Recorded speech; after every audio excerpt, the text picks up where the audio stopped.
still finding it hard to feel any sympathy for Gollum, a character whom I am hard pressed to characterize as ever exactly repenting. Yeah. It reminds me of to invoke a different sort of fantastic universe. It reminds me of sort of what some people characterize as the Darth Vader problem, Mm. which, okay, so we're supposed to buy that all is forgiven with this evil monster who murdered billions just because he rescued his son. And it's like, well, we have to draw a line, I suppose. We have to draw a distinction between, I don't know, forgiveness and consequences, I Mm. suppose, as well as sort of this idea of, redeemed in whose eyes, right? Sympathy doesn't have to mean that everything he does is okay. It doesn't have to mean that, oh, it's all good, right? That's not what that has to mean. It may mean simply we recognize there is still a fragment of that splintered light that Verlin Flieger talks about. That there is, Yeah. in Christian terms, there is still the image of God is still present in one who is corrupted, even if it is almost entirely obscured. The story is not over. Hmm. They are not completely irredeemable. But as you say, there still must be consequences. And Yeah. maybe the capacity for sympathy, for recognizing that for love is itself a sign of sanctity, of holiness and greatness. It's only Gandalf who really perceives that in Gollum here at the beginning. Frodo comes to see it towards the end after he's carried that burden.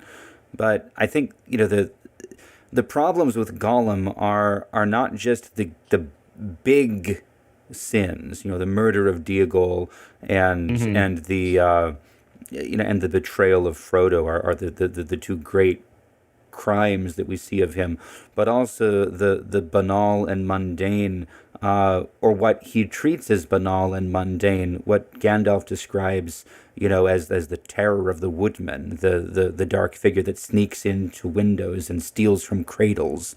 And we understand that, not to make it too explicit, that Gollum has lived off of eating babies, for all Yeah. of his long years. There's a lot of, he's not just this cute creature that is stealing fish from, from the pool.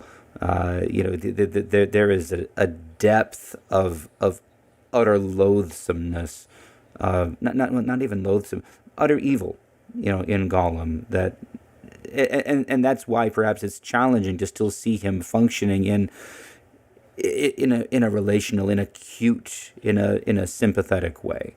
Yeah, I had a thought when you were talking about that. With the idea of the banality of evil. Just I'm thinking of Gandalf's description of what he was originally like as Smeagol, right? The most inquisitive and curious-minded of that family was called Smeagol. He was interested in roots and beginnings. He dived into deep pools. He burrowed under trees and growing plants.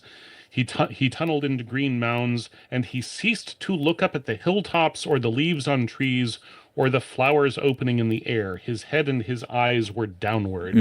There's something. There was a fundamental part of him even before the ring showed up, where he's, thinking back to what you just said about music being a communal act. There's something antisocial about him, right? Yeah. Except for his friendship with Deagle. Which is also still characterized by domination, control, and what can I get out of you? Give us that, Deagle, right? Right.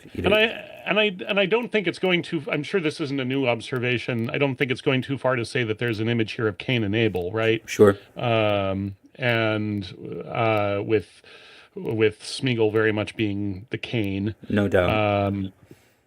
But yeah, I mean, there's something that was there already that the ring just took advantage of, Right. in Smeagol's personality. He's already functioning as, in a microcosmic way, an image of Melkor. He wants his own thing. He wants to control it himself. He wants to take it apart, and do what he wants with it. He's not willing to take part in the great song. Yeah. Yeah.